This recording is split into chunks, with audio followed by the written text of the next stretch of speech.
Greetings to you all in the name of our Lord, Savior Jesus Christ. It is an immense joy to be in midst of you all to share a few words of greetings. It is a greater blessing that God is being gracious and merciful upon us, that He has helped us and protected us all these days. The God who helped us to see this new year 2020, and we have passed from January till July. We are safe and sound, praising the Lord who created the heaven and the earth. The Lord who created us is always watchful on us. He is there to help us and protect us all the time. Many of our friends, our relatives, neighbors, who had started the year 2020 along with us are no more with us. Many have expired due to the infection of this deadly virus, and the recent news being that many are having heart attacks and many are dying because of that. What is happening around us in our surrounding is totally amazing. It's totally a different situation for us than what we are seeing. We have not come across such scenarios before in our life. It gives us shock when we hear the news of our friends, of the known people who are dying suddenly. This is all happening, it is all of a sudden, and it comes as a shock to us. But in midst of all this, God has helped us to praise Him, to worship Him, to meditate upon His word. So when we do this, our inner being is strengthened. The promises the Lord has given us is being implemented in our life. So few words I would like to share is Isaiah chapter 54 verses 17, which says that no weapon forged against you will prevail, and you will refute every tongue that accuses you. So the word which is being given to us, the promised word that is being declared to us, the blessings that is being given in the Bible, as and when we read it, meditate it, accept it, when we accept the word of the Lord in our life, it turns out to be a blessing, a protection in our life. So when we hear this shocking news around us, the viruses which is spreading all around us, but we are being protected all these days. Why? Because the promised words that is being declared to us, as we accept it, as we accept the word of the Lord in us, and when we go away from the world, definitely God will be gracious and He'll definitely implement all the words, the promises that is being given to us in the Bible. We also see in Psalms chapter 17 verses 8 to 10, it says that keep me as the apple of your eye. Hide me in the shadow of your wings. So in this deadly situation that we are facing, we should pray steadfastly and we should meditate upon the word and ask God to encompass us, to cover us and protect us by the shadow of His wings. If we see the situation around us, many hospitals are there in our surroundings. But the people who are infected are not at all accepted inside the hospital. The treatment given or which is going on, will the person be able to recover due to the treatment? Nobody is aware of it. The doctors, the nurses, the healthcare workers are trying their best to give the best to the patients to help them recover. But will they recover? Will they come back? Nobody is aware of. There are no beds, there are no proper medications. People are struggling out there. But the medication and the treatment for us as a spiritual Children of God is the word of God. Every time as we meditate upon the word, it will definitely strengthen our inner being. And it will motivate us to overcome the situations around us. And we also see in Isaiah chapter 41 verses 10, which says, "Do not fear, for I am with you. Do not be dismayed, for I am your God. I will strengthen you and help you." So as the word says, that the Lord will strengthen us. He will help us amidst of all these situations. So when will this come to pass? As we see in 2 Corinthians chapter 7 verses 1, which says, "Therefore, since we have these promises, dear friends, let us purify ourselves from everything that contaminates body and spirit, perfecting holiness out of reverence for God." So when we have the fear for God, when we have the fear for the word of God, when we meditate upon it, definitely when we accept the word of God in us, the worldly things which is in us, around us, will definitely pass away. When we ordain to the holiness, when we receive the word of God, definitely the promises which is being declared to us will come to pass. As in when you go through, as you watch the video, you will be seeing the preaching of word of God on the topic of holiness. As you listen to the word, be blessed. Concentrate on what needs to be done in your life, how you need to accept God, how the holiness will help you overcome every situation, and how God will bless you when you are holy. I believe that the video going forward will definitely be a blessing for you. As in when you like the video, please click on the like button and do share the video to all your friends and all the people who are in need of this kind of video where the word of God is shared and it will strengthen them.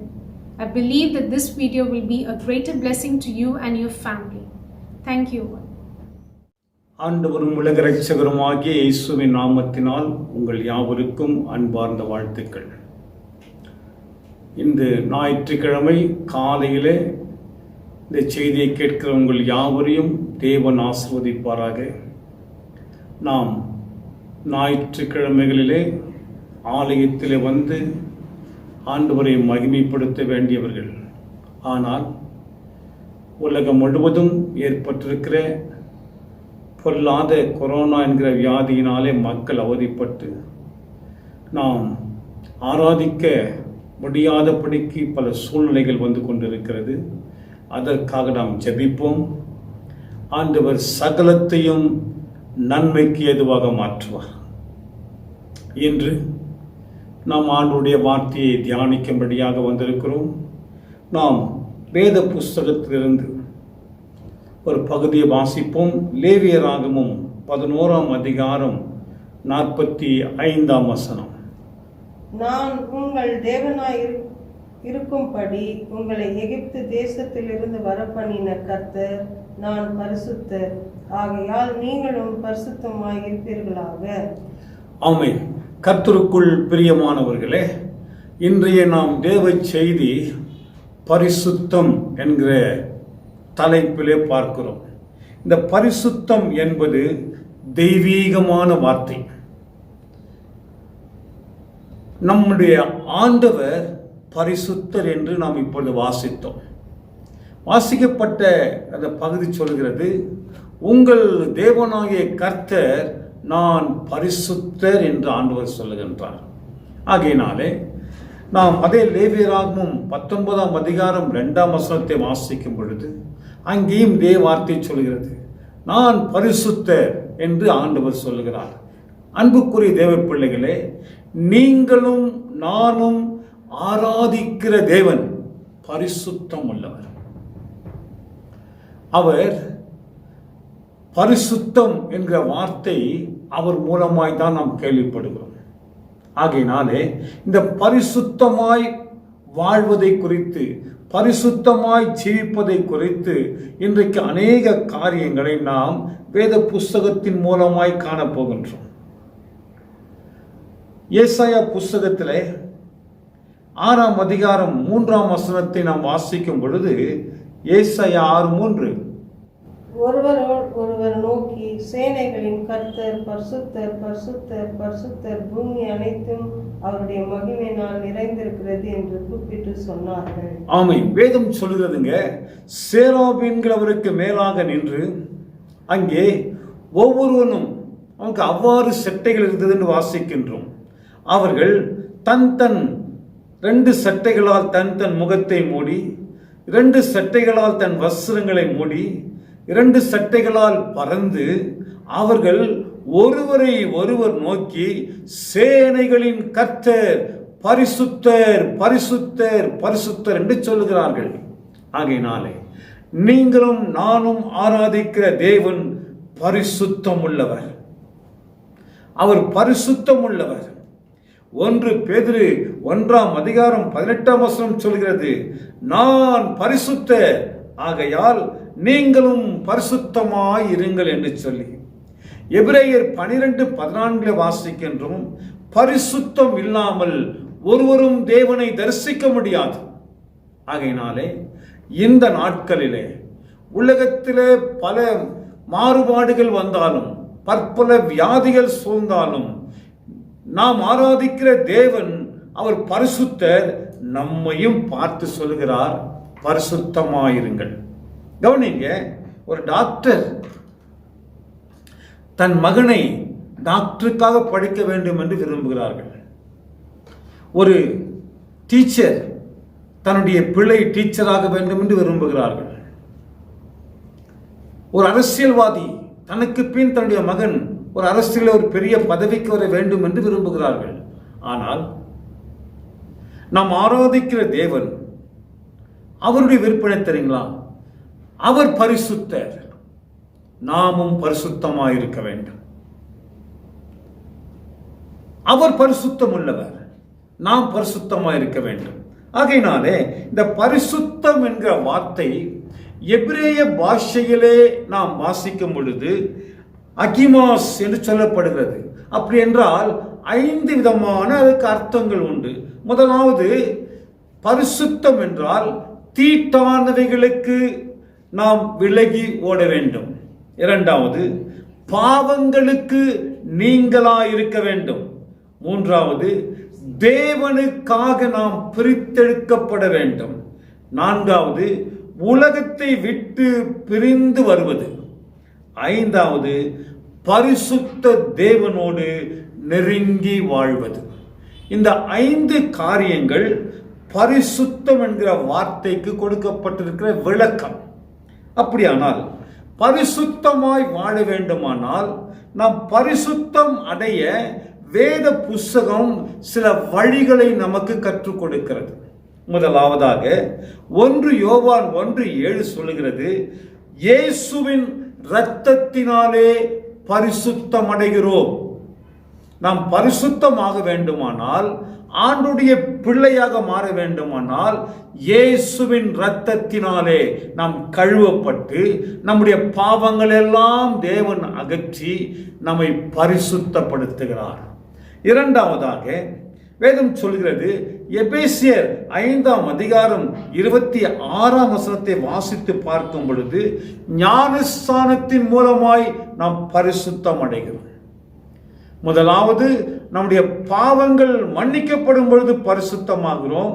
இரண்டாவது பகுதி, ஞானஸ்தானம் எடுத்து இயேசுதான் உலக இரட்சகர், அவரே என் தேவன் என்று சொல்லி அறிக்கை செய்து நாம் இரண்டாவதாக பரிசுத்தமாக்கப்படுகின்றோம். மூன்றாவது, ரோமர் 15ஆம் அதிகாரம் 15ஆம் வசனம் சொல்கிறது, பரிசுத்த ஆவியினாலே நாம் பரிசுத்தமாக்கப்படுகிறோம். ஹல்லேலூயா. நாம் பரிசுத்த ஆவியானவர் நமக்குள் வரும் பொழுது நாம் பரிசுத்தமாக்கப்படுகின்றோம். நான்காவதாக, யோவான் சுவிசேஷம் 17ஆம் அதிகாரம் 17ஆம் வசனத்தை வாசித்து பாருங்கள். உம்முடைய சத்தியத்தினாலே எங்களை பரிசுத்தமாக்கும் என்று சொல்லப்பட்டிருக்கிறது. அப்படியானால் ஆண்டவருடைய சத்திய வேதத்தை நாம் படிக்க படிக்க நாம் பரிசுத்தமாக்கப்படுகின்றோம். பரிசுத்தம் அடைய இந்த 4 வழிகள் வேத புஸ்தகத்தில் கொடுக்கப்பட்டிருக்கிறது. இப்ப கவனிங்க, நாம் பரிசுத்தம் அடைந்தால் பரமநேசுவை தரிசிக்கலாம். பரிசுத்தமாய் வாழ்ந்தால் ஆண்டவரை தரிசிக்க முடியும். அசுத்தமாய் வாழ்ந்தால் அந்தகார லோகாதிபதியைத்தான் பார்க்க முடியும். அநேகர் அடிக்கடி ஃபோன் பண்ணி சொல்லுவாங்க, நைட்டெல்லாம் பயமா இருந்தது, ஏதோ என்னை விரட்டி கொண்டு வருகிறது என்று சொல்லுவாங்க. கவனிங்க, பரிசுத்தமா இல்லை என்று சொன்னால் பிசாசு பல விதங்களிலே நம்ம ஏமாற்றுவான். பரிசுத்தமா இருக்கணும். ஆகையினாலே வேத புஸ்தகத்திலே கவனிங்க, மார்க்கு சுவிசேஷம் 1 அதிகாரம் 23, 24 வசனங்களை வாசித்து பார்க்கும் பொழுது, இயேசு கிறிஸ்து ஒரு முறை அவர் தேவாலயத்துக்குள்ளே போனார். அப்படி தேவாலயத்துக்குள்ளே அவர் போகும் பொழுது அங்கே அநேக நாட்களாய், அநேக வருஷங்களாய் பிசாசினாலே பீடிக்கப்பட்ட ஒரு மனுஷன் அந்த ஆலயத்தில் இருந்தான். இயேசு உள்ளே வந்தார். அந்த பிசாசினால் பீடிக்கப்பட்ட மனுஷன் அவன் ஓ என்று கத்தி, நசரேயனாகிய இயேசுவே, உமக்கும் எனக்கும் என்ன என்று சொல்லி அவன் அந்த பிசாசு பிடித்த மனுஷன், அந்த பிசாசு அவனை விட்டு விலகிறது. அவன் கடைசியா விலகி போகும்பொழுது அந்த பிசாசு சொல்கிறது, நீர் என் நார் என்று நான் அறிந்திருக்கிறேன், நீர் தேவனுடைய பரிசுத்தர் என்று பிசாசு சொன்னதுங்க. அன்புக்குரிய தேவ பிள்ளைகளே, பரிசுத்தமுள்ள இயேசு உள்ளே வந்தார், அசுத்தமுள்ள பிசாசுக்கள் வெளியே ஓடுகிறது. நாம் பரிசுத்தமாய் இருந்தால் அசுத்தங்கள் வெளியே போகும், பரிசுத்தங்கள் உள்ளே வரும். ஏனென்றால் சேனைகளின் கர்த்தர் பரிசுத்தர், பரிசுத்தர், பரிசுத்தர். அவர் உள்ளே வந்தார். அவர் பிசாசை பார்த்து போன்னு சொல்லல, ஆனா அவன் தானா போறாங்க. ஏன்? எப்படி ஒரு லைட் நாம் சுவிட்ச் ஆன் பண்ணோம்னா இருள் எப்படி போகுது நம்ம கண்ணுக்கு தெரியுது இல்லைங்க. லைட் ஆஃப் பண்ணி பாருங்க, இருள் எப்படி வருது நமக்கு தெரியாது. அது போல பரிசுத்தராகிய இயேசு இருந்தால் அசுத்தங்கள் வெளியே ஓடும், அசுத்த ஆவிகள் வெளியே ஓடும். ஆகையினால் ஆண்டவர் சொல்றாரு, நான் பரிசுத்தர், நீங்களும் பரிசுத்தமாயிருங்கள். ஒரு முறை எங்க சபைக்கு கொஞ்சம் தூரத்தில் ஒரு ரோடு உண்டுங்க, அச்சன்ஸ் ரோடுன்னு சொல்லுவாங்க. அந்த பகுதியில் நான் 2 வீலரில் போய் கொண்டிருந்தேன்.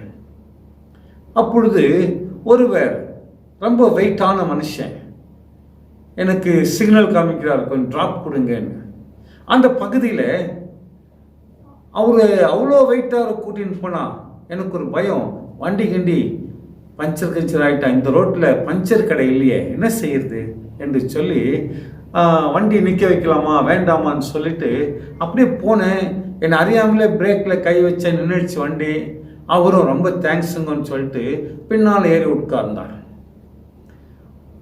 நான் சோத்திரம் பண்ணிக்கினேன், வண்டி ஓட்டுறேன். ஏன்னா சுகமாக போய் சேரணுன்ட்டு. திடீரென்று பார்த்தா என்னுடைய வண்டி கொஞ்சம் அப்படியே ஷேக் ஆச்சுங்க. அப்படியே ஒரு ஆட்டம் கொண்டது, ஆடுது. எனக்கு ஒன்றும் புரியல. ஓஹோ, இந்த மனுஷன் உட்காந்து வண்டி கொஞ்சம் ப்ளோ குறைஞ்சிருக்கும், காற்று இறங்கிட்டு இருக்கும், அப்படியே ஒரு பல சிந்தனைகள் வந்தது. சரி, இன்னும் கொஞ்சம் தூரம் போனேன், இன்னும் வேகமாக ஆடுச்சு. இந்த யோபு என்ற பக்தன் வேத புஸ்தகத்தை சொல்லுகிறார், நான் பயந்தது எனக்கு நேரிட்டது, ஒரு வேளை நான் பயந்தது போல இந்த மனுஷன் உட்கார்ந்ததுலேருந்து வண்டினாவது ஷேக் ஆகுது. அவர் எப்போ கொஞ்சம் ஷேக் ஆச்சு, நல்லா சோத்திரம் பண்ண ஆரம்பித்தேன். நான் சோத்திரம் பண்ண இன்னும் ஷேக் தான் ஜாஸ்தியாகவே தவிர வண்டி எனக்கு ஒன்றுமே கண்ட்ரோலுக்கு வரல. உடனே வண்டியை நிற்க வைத்து பின்னால் திரும்பி அந்த வண்டியை பார்த்தேன். ஆனால் நான் திரும்பின பொழுது வண்டியிலே உட்கார்ந்து கொண்டிருந்த மனுஷன் கீழே பொத்து என்று விழுந்தார். கவனிங்க, நான் ஆரம்பத்தில் மெதுவாக சத்தமில்லாமல் சோத்திரம் பண்ண, எதுக்குன்னா வண்டி சேஃப்டியாக போகணுன்னு. ஆனால் வண்டி பின்னால் உட்கார்ந்திருந்த மனுஷனுக்கு வெகு நாளாய் பிசாசினுடைய பிசாசு அவனை பிடித்து கொண்டிருந்தபடினாலே அவன் சோத்திரம் பண்ண மெதுவாக ஆட ஆரம்பித்திருக்கிறான். இப்போ கொஞ்சம் வண்டி ஷேக் ஆனதும் அதிகமாக சோத்திரம் பண்ண வேகமாக ஆடினான். வண்டியை நிற்க வச்சு திரும்பி பார்த்தேன், பொத்தென்று கீழே விழுந்தான். அன்புக்குரிய தேவ பிள்ளைகளே, அவருக்கு செபித்து திரும்பி கடந்து போகும்படி கர்த்தர் உதவி செய்தார். இது நாம் பரிசுத்தமாக இருந்தால் பிசாசு தானா விலகி ஓடுவான். பரிசுத்த வான்களை கண்டால் பிசாசுக்கு நடுக்கம். பரிசுத்த வான்களை கண்டால் பிசாசு பயப்படுகிறான். இயேசு அந்த ஆலயத்துக்குள் வந்தார், பிசாசு ஓட ஆரம்பித்தான். ஓடுவதற்கு முன்னே தேவனுடைய பரிசுத்தர் என்று நான் அறிவேன் என்று சொல்லிவிட்டான். அன்புக்குரியவர்களே, பரிசுத்த வான்கள் கண்டால் பிசாசுக்கு பயம். நாம் பிசாசை பார்த்து பயப்பட வேண்டிய அவசியம் இல்லைங்க. ஏன்? நாம் பரிசுத்தமாக இருந்தால் பரமனேசுவை தரிசிக்கலாம், அவர் கூட இருப்பார். ஆகையினாலே இங்கே நம்பிக்கையோடு கூட தைரியமா பரிசுத்தமாக நாம் இருந்தால் எல்லா இடத்தையும் தைரியமா போகலாம், நம்பிக்கையோடு போகலாம், விசுவாசமா போகலாம். கர்த்தர் எனக்காக யாவற்றையும் செய்வார் என்று. இரண்டாவதாக லூக்கா 18ஆம் அதிகாரத்திலே 7ஆம் வசனம், சங்கீதம் 66:18 வாசிக்கும் பொழுது, பரிசுத்தவான்கள் ஜெபத்திற்கு பதில் கிடைக்குமா? பரிசுத்தவான்களுடைய ஜெபம், அதற்கு தேவன் பதில் கொடுப்பார். அன்புக்குரியவர்களே, நாம் ஜெபிக்கிற ஜெபங்களுக்கு தேவன் நிச்சயமா பதில் கொடுப்பார். ஒரு முறை நான் சமீபத்தில் அதை வாட்ஸ்அப்பில் வாசித்தேன். ஒருவர் கேன்சர் வியாதிகளுக்கு பிரபலமான டாக்டர், அநேக மக்களுக்கு அவர் வைத்தியம் பார்த்து அநேகர் சுகமடைந்து இருக்கிறார்கள். அவருக்கு சென்னையிலே ஒரு அவார்டு கொடுக்க வேண்டிய ஒரு ஃபங்க்ஷன். அதற்காக எல்லா டாக்டருக்கும் முன்பதாக தனக்கு ஒரு நல்ல அவார்டு கிடைக்க போகுதுன்னு சொல்லி ரொம்ப மகிழ்ச்சியோடு கூட தன் காரை கொண்டு போய் ஏர்போர்ட்டில் விட்டு ஃப்ளைட்டில் போய் கொண்டு இருக்கிறார். அப்படி போகும் பொழுது பலத்த காற்று, பயங்கரமான மழை, அந்த ஃப்ளைட் முன்னே போக முடியவில்லை. மறுபடியுமாக பெங்களூருக்கே வந்து விட்டது. அந்த டாக்டருக்கு ரொம்ப மன வருத்தம். உடனே இறங்கி ஓடி தன் காரை எடுத்துக்கொண்டு மறுபடியும் காரிலாவது போகலாம் என்று சொல்லி காரை எடுத்துக்கொண்டு வேகமாய் போனார். பாதி தூரம் போயிட்டார். மறுபடியும் சரியான மழை. அவரால் முன்னே போக முடியவில்லை. டயர்டு, தண்ணி கூட கொண்டு போகல. அப்பொழுது காரை கொண்டு போய் ஒரு ஓரமாய் ஒரு வீட்டின் வாசலை நிற்க வைத்து விட்டு அந்த வீட்டின் கதவை தட்டினார். உடனே அவர்கள் திறந்தார்கள். அவர் உடனே கொஞ்சம் தண்ணீர் வேண்டும் என்று சொன்னார். அந்த அம்மா தண்ணி கொடுத்தாங்க. கொடுத்து விட்டு கொஞ்ச நேரத்தில் அந்த அம்மா சொன்னாங்க, நாங்கள் இப்பொழுது எங்களுடைய ஜெப நேரம், நாங்கள் ஜெபிக்க போகிறோம், நீங்களும் வருவதனால் வந்து கலந்து கொள்ளுங்கள் என்று சொன்னார்கள். இல்லைம்மா நீங்கள் ஜெபம் பண்ணுங்க, நான் இங்கே இருக்கிறேன்னு சொல்லிட்டாரு. அப்பொழுது அந்த அம்மா போய் ஜெபிக்கிறாங்க. ஜெபிக்கும் பொழுது வந்திருக்கிற டாக்டர் பேரை சொல்லி ஜெபம் பண்ணுறாங்க. ஏனென்றால் அந்த சகோதரருடைய மகனுக்கு வெகு நாட்களாக கேன்சரினால் பாதிக்கப்பட்டிருக்கிறான். செலவு செய்ய பணம் இல்லை. அந்த டாக்டரை தேடி போகவும் வழி இல்லை. என்ன செய்வது? அவங்களுக்கு தெரிந்த ஒரே வழி ஆண்டவரை நோக்கி ஜெபிக்கிறது தான். ஆண்டவர் ஜெபத்துக்கு பதில் கொடுப்பார் என்ற நம்பிக்கையோடு கூட அந்த அம்மா பல நாட்களாய் பல மாதங்களாய் ஜெபித்துக் கொண்டிருக்கிறார்கள். இந்த டாக்டர் பேரை சொல்லி கவனிங்க. இந்த டாக்டர் அவார்டு வாங்க போனவர் போக முடியாமல் திரும்பி வந்து விட்டார். காரிலே போனார். ஜெபிக்கிற இடத்தை அந்த வீட்டுக்கு நேராய் வண்டியை நிற்க வைக்கவும் அந்த வீட்டுக்குள்ளே வரும்படியாக தேவனுடைய திட்டம் இருந்தது. எப்பொழுது நம்ம அந்த டாக்டருடைய பெயரை சொல்லி ஜெபித்தார்களோ அந்த டாக்டரும் அவரும் சென்று ஜெபத்திலே கலந்து கொண்டார். ஜெபம் முடிந்தது. அந்த டாக்டர் சொன்னார், நீங்கள் உங்கள் மகனுக்காக எந்த டாக்டரை வர வேண்டும், அவருக்கு ட்ரீட்மெண்ட் எடுக்க வேண்டும் என்று ஜெபித்துக் கொண்டிருந்தீர்களோ அந்த டாக்டர் நான் தான். உங்கள் ஜெபத்தை ஆண்டவர் கேட்டார். கேட்டு என்னை அவார்டு வாங்க போக வேண்டிய என்னை உங்க வீட்டுக்கே அனுப்பி வைத்திருக்கிறார். ஆகையால் ஒன்றுக்கும் கவலைப்படாதீங்க, உங்கள் பிள்ளையினுடைய காரியத்தை நான் பொறுப்படுத்திக் கொள்கிறேன் என்று சொன்னார். அன்புக்குரியவர்களே, அந்த ஏழை தாயாருடைய ஜெபத்தை கர்த்தர் கேட்டு போன ஃப்ளைட் வாபஸ் வந்தது. கடந்து வந்த கார் வீட்டை தேடி வந்தது. ஏன் தெரியுமா? ஜெபம் ஜெயத்தை கொண்டு வந்தது. பரிசுத்த வான்களுடைய ஜெபத்தை கர்த்தர் கேட்கிறார். பரிசுத்த வான்கள் ஜெபிக்கிறதை கர்த்தர் அப்படியே வர்த்திக்க செய்கிறார். அவனுடைய மன விருப்பத்தை நிறைவேற்றி கொடுக்கிறார். அந்த தாயாருடைய ஜெபத்தை கர்த்தர் கேட்டு அந்த டாக்டரையே வீட்டுக்கு கொண்டு வந்து அவனுடைய பிள்ளைக்கு ட்ரீட்மெண்ட் கொடுக்க வேண்டிய சகல காரணம் ஏற்படுத்தி அந்த பிள்ளை கவனிங்க சுகமாய் ஆண்டவருக்கு மகிமையான ஒரு ஊழியக்காரனாய் மாறிவிட்டார். ஏன்? பரிசுத்த வான்களுடைய ஜெபத்திற்கு தேவன் பதில் கொடுக்கிறார். இதை கேட்டுக்கொண்டிருக்க தேவ பிள்ளையே, யாரெல்லாம் நாம் கேட்டது போல இயேசுவின் இரத்தத்தினால் மீட்கப்பட்டிருக்கிறோம், ஞானஸ்நானம் எடுத்திருக்கிறோமோ, யாரெல்லாம் பரிசுத்த ஆவியினால் நிரப்பப்பட்டிருக்கிறோமோ, யாரெல்லாம் அவருடைய சத்தியத்தை நாம் கை கொண்டு வருகிறோமோ, அவருடைய ஜெபத்தை கர்த்தர் கேட்கிறார். இதை கேட்டுக்கொடுக்க தேவ பிள்ளையே, உன் ஜெபத்தையும் கர்த்தர் கேட்பார். உன் குடும்பத்தில் இருக்கிற மாறா மதுரமாய் மாறும். உன் வேதனை நீங்கி சுகமாயிருப்பாய். உன் துக்கம் சந்தோஷமாய் மாறும். நீ விரும்பினதை கொடுக்கிற தேவன் இன்றைக்கும் உயிரோடு இருக்கிறார். மூன்றாவதாக யோவான் 3ஆம் அதிகாரம், யோசுவாவின் புஸ்தகம் 3ஆம் அதிகாரம் 5ஆம் வசனத்தை வாசித்து பாருங்கள். உங்களை பரிசுத்தப்படுத்திக் கொண்டால் கர்த்தர் அற்புதங்களை செய்வார்.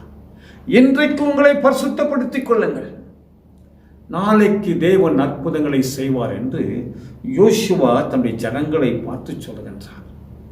அன்புக்குரியவர்களே, பரிசுத்தம் படுத்திக் கொண்டால் அற்புதங்கள் நடக்கும். பரிசுத்தமாய் வாழ்ந்தால் நீங்கள் எதிர்பார்க்காத காரியங்கள் நடக்கும். இந்த பரிசுத்தம் பரிசுத்தம் நாம் சொல்றோம் இல்லைங்களா? இந்த பரிசுத்தம் என்ற வார்த்தை அதிகமாக நாம் யாத்திரையாகும் புஸ்தகம் 28ஆம் அதிகாரம், 29ஆம் அதிகாரம், 30ஆம் அதிகாரம், 31ஆம் அதிகாரத்தை வாசிக்கும் பொழுது பரிசுத்தம், ஊழியக்காரர்கள் எப்படி பரிசுத்தப்படுத்த வேண்டும் என்று சொல்லி அவருடைய ஆடையிலே பரிசுத்தம், தேவனுடைய திட்டத்தை எப்படி நாம் நிறைவேற்ற வேண்டும் என்று பல காரியங்களை நாம் வாசிக்கின்றோம். பிரியமானவர்களே, நாம் வாசிக்க கேட்டதான லேவியராகமம் புஸ்தகத்திலே ஆண்டவர் பரிசுத்தர், நாம் பரிசுத்தமா இருக்கணும். பரிசுத்தமா இருந்தா கவனிங்க, அற்புதங்கள் நடக்கும். உங்களை பரிசுத்தப்படுத்திக் கொள்ளுங்கள். அநேகருடைய வாழ்க்கையில எதிர்பார்க்கிற நன்மைகள், எதிர்பார்க்கிற ஆசீர்வாதங்கள், எதிர்பார்க்கிறதான வெற்றி கிடைக்காமல் இருக்கிறது, எதிர்பார்க்கிற வேலை கிடைக்காமல் இருக்கிறது. ஆகையினாலே இன்றைக்கு வேதம் நம்மோடு பேசுகிறது. உங்களை பரிசுத்தப்படுத்திக் கொள்ளுங்கள், நாளைக்கு தேவன் அற்புதங்களை செய்வார். இன்றைக்கு நாம் நம்மை பரிசுத்தப்படுத்திக் கொண்டால் நாம் எதிர்பார்க்கிற நன்மைகள் மாத்திரமல்ல, நமக்கு தேவையான சகல நன்மைகளை கர்த்தர் கொடுப்பார். ஆகையால் நாம் என்ன செய்யணும்? நம்மை பரிசுத்தப்படுத்திக் கொள்ளணும். அற்புதங்கள் நடக்கும். உங்க குடும்பத்திலே நாம் எதிர்பார்ப்பதை விட பெரிய காரியங்களை கர்த்தர் செய்வார். ஆகையினாலே அற்புதங்கள், அடையாளங்கள், பெரிய காரியங்கள் நடக்க வேண்டுமானால் நம்மை நாம் பரிசுத்தப்படுத்திக் கொள்ள வேண்டும். வேதத்தில் வாசிக்கிறோம், மத்தேயு புஸ்தகம் 5ஆம் அதிகாரம் 8ஆம் வசனம். யாத்திரையாகமம் 19ஆம் அதிகாரம் 10-11 வசனங்களை வாசித்து பாருங்கள். பரிசுத்தவான்களுக்கு தரிசனம் கிடைக்கும். இருதயத்திலே சுத்தமுள்ளவர்கள் பாக்கியவான்கள், அவர்கள் தேவனை தரிசிப்பார்கள். ஏன்? அவரும் பரிசுத்தர், நாமும் பரிசுத்தமாய் வாழ்ந்தால் அவரை தரிசிக்க முடியும். இருதயத்திலே சுத்தமுள்ளவர்கள் பாக்கியவான்கள், அவர்கள் தேவனை தரிசிப்பார்கள் என்று வாசிக்கின்றோம். அப்படியானால் நாம் அநேகருக்கு ஆசை தேவனை தரிசிக்க வேண்டும். ஆண்டவர் சொப்பனத்தின் மூலமாய் பேச வேண்டும், தரிசனத்தின் மூலமாய் பேச வேண்டும், ஆண்டவர் எனக்கு வெளிப்பட வேண்டும். ஒரே வழி, நம்மை பரிசுத்தப்படுத்தி நம்முடைய இருதயம் சுத்தமாக இருக்க வேண்டும். 1 கொரிந்தியர் 3ஆம் அதிகாரம் 17ஆம் வசனம் சொல்லுதுங்க, பரிசுத்தப்படுத்திக் கொள்ளுங்கள், பரிசுத்தப்படுத்திக் கொள்ளுங்கள். பரிசுத்தம் இல்லாமல் ஒன்றையும் பெற்றுக்கொள்ள முடியாது. தேவன் பரிசுத்த, நீங்கள் உங்களை பரிசுத்தப்படுத்திக் கொள்ளுங்கள். தேவன் தங்கும் ஆலயம் உங்களுடைய இருதயம், உங்களுடைய இருதயத்தை பரிசுத்தப்படுத்துங்கள் என்று சொல்லப்பட்டிருக்கிறது. அப்படியானால் பரிசுத்தவான்களுக்கு தரிசனங்கள் கிடைக்கும். இதை கேட்டுக்கொண்டிருக்க தேவ பிள்ளையே, தரிசனங்கள் வேண்டுமானால், தேவனை தரிசிக்க வேண்டுமானால், இருதயத்திலே சுத்தமுள்ளவர்கள் பாக்கியவான்கள், அவர்கள் தேவனை தரிசிப்பார்கள். ஹல்லேலூயா. அடுத்தபடியாக கவனிங்க, யோசுவாவின் புஸ்தகத்திலே 7ஆம் அதிகாரம் 13ஆம் வசனம் சொல்கிறது, பரிசுத்தப்படுத்திக் கொண்டால் ஜெயம் கிடைக்கும். பரிசுத்தப்படுத்திக் கொண்டால் ஜெயம் கிடைக்கும். அநேகருடைய வாழ்க்கையிலே தோல்வி தோல்வி தோல்வி. இன்று போனா தோல்வி, வேலையை தேடி போனா தோல்வி, எப்பக்கத்திலும் தோல்வியோடு இருக்கிற உங்களுக்கு வேதம் சொல்கிறது, உங்களை பரிசுத்தப்படுத்திக் கொண்டால் உங்களுக்கு ஜெயம் கிடைக்கும், வெற்றி கிடைக்கும். ஆகையால் என்ன செய்யணும்? நம்மை நாம் பரிசுத்தப்படுத்திக் கொள்ள வேண்டும், பரிசுத்தப்படுத்திக் கொள்ள வேண்டும். பரிசுத்தப்படுத்திக் கொண்டால் போகிற இடமெல்லாம் வெற்றி உண்டாகும். ஐயோ இன்றைக்கு போற என்ன ஆகும்? நீ டவுட்டே படாத, பரிசுத்தமா இருந்தினா போற இடம் உனக்கு வெற்றியா இருக்கும். போற இடத்துல உனக்கு வெற்றி கிடைக்கும். ஆகையினாலே நாம் என்ன செய்யணும்? பரிசுத்தப்படுத்திக் கொண்டால் நாம் போகிற இடமெல்லாம் வெற்றி. என்ன காரியத்துக்கு போனாலும் நமக்கு வெற்றியை கர்த்தர் கொடுப்பார். ஏன்? ஆண்டுடைய வசனத்தின்படி நம்மை நாம் பரிசுத்தப்படுத்திக் கொண்டால் நாம் போகிற இடமெல்லாம் நமக்கு ஜெயம் கிடைக்கும். கடைசியாக நாம் ஒரு வசனத்தை வாசிக்க போகிறோம். 2 ராஜாக்களின் புஸ்தகம் 4ஆம் அதிகாரம் 9ஆம் வசனம் சொல்லுகிறது, பரிசுத்தவான். அங்கே எலிசா என்று சொல்லக்கூடிய ஒரு தீர்க்கதரிசியை குறித்து வேதம் சொல்லுகிறது. அவர் அடிக்கடி ஒரு வீட்டுக்கு வந்து போவார். அந்த வீட்டில் இருக்கிற சகோதரி அவங்க வீட்டுக்காரத்தை சொல்றாங்க, நம்மிடத்துல அடிக்கடி வந்து போகிற மனுஷனை பார்த்தால் அவர் ஒரு பரிசுத்தவான் போல காணப்படுகிறார். ஆகையினாலே நாம் என்ன செய்வோம்? அவருக்கு நம்முடைய வீட்டின் மேலே ஒரு அறை வீட்டை கட்டி அதில் அவருக்கு ஒரு கட்டிலை போட்டு ஒரு மேஜை நாற்காலிகளை வைத்து குத்து விளக்குகளை வைப்போம். அவர் எப்பொழுது வந்தாலும் இங்கே தங்கட்டும் என்று அந்த சகோதரி சொல்லுகின்றார்கள். அன்புக்குரியவர்களே, பரிசுத்தவான்களுக்கு கேட்பதற்கு முன்பதாகவே அவருடைய தேவைகளை தேவன் சந்திப்பார். இங்கே எலிசா ஒன்றும் கேட்கலங்க. எனக்கு மேல ஒரு அறை வீட்டை கட்டுங்க, ஒரு டேபிளை போடுங்க, ஒரு கட்டில் போடுங்க, ஒன்றும் கேட்கல. ஏன்? அவர் பரிசுத்தவான். வந்தார், போய்கொண்டிருந்தார். ஆனால் அவருக்கு என்னென்ன தேவை சகலமும் அந்த சகோதரி மூலமா இந்த குடும்பத்திலே அவருக்கு செய்து கொடுத்தார்கள். இதை கேட்டுக்கொண்டிருக்கிற அருமையான தேவ பிள்ளை, பரிசுத்தவான்களுக்கு எல்லாம் கிடைக்குங்க. பரிசுத்தவான்களுக்கு எல்லாம் கிடைக்கும். நாம் முதலாவதை பார்த்தோம், பரிசுத்தவான்களை கண்டால் பிசாசுக்கு நடுக்கம், பயந்து ஓடுகிறான். இரண்டாவது, பரிசுத்தவான்களுடைய ஜபத்திற்கு பதில் கிடைக்கும். மூன்றாவது, பரிசுத்தவான்கள் நம்மை பரிசுத்தப்படுத்திக் கொண்டால், பரிசுத்தமாய் வாழ்ந்தால் தேவன் அற்புதங்களை செய்வார். நான்காவதாக, பரிசுத்தப்படுத்திக் கொண்டால் போகிற இடமெல்லாம் நமக்கு வெற்றி உண்டாகும், போகிற இடமெல்லாம் ஜெயம் உண்டாகும், ஆசீர்வாதம் உண்டாகும். கடைசியாக, பரிசுத்தமாய் வாழ்ந்தால் சகல நன்மைகளும் கிடைக்கும், ஒன்றும் குறையப்படாது. எல்லாவற்றையும் தேவன் நிறைவாய் கொடுக்க வல்லவராயிருக்கிறார். ஆகையினாலே நம்மை நாம் அர்ப்பணித்து இந்த காலை வேளையிலே நம்மை தேவ கரத்தில் ஒப்புக் கொடுப்போம். நம்ம எல்லா கண்களை மூடுவோம், தேவ கரத்தில் நம்ம அர்ப்பணிப்போம். நாம் கேட்டது போல பரிசுத்தம் அடைய வேண்டுமானால் இயேசுவின் இரத்தத்தினாலே நாம் பரிசுத்தமாக்கப்பட வேண்டும். ஞானஸ்நானத்தின் மூலமாய் பரிசுத்தம் அடைகிறோம், பரிசுத்த ஆவியினாலே பரிசுத்தம் அடைகிறோம், அவருடைய சத்தியத்தை அறிக அறிவினாலே பரிசுத்தமாக்கப்படுகின்றோம். பரிசுத்தமாக்கப்பட்டால் நமக்கு கிடைக்கிற ஆசீர்வாதங்களை பார்த்தோம்.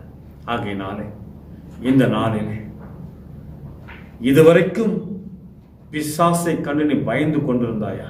பயப்படாத, உன்னை பரிசுத்தப்படுத்திக் கொள். உன்னை கண்டால் அவன் பயந்து ஓடுவான். இரண்டாவதாக, பரிசுத்தவான்கள்.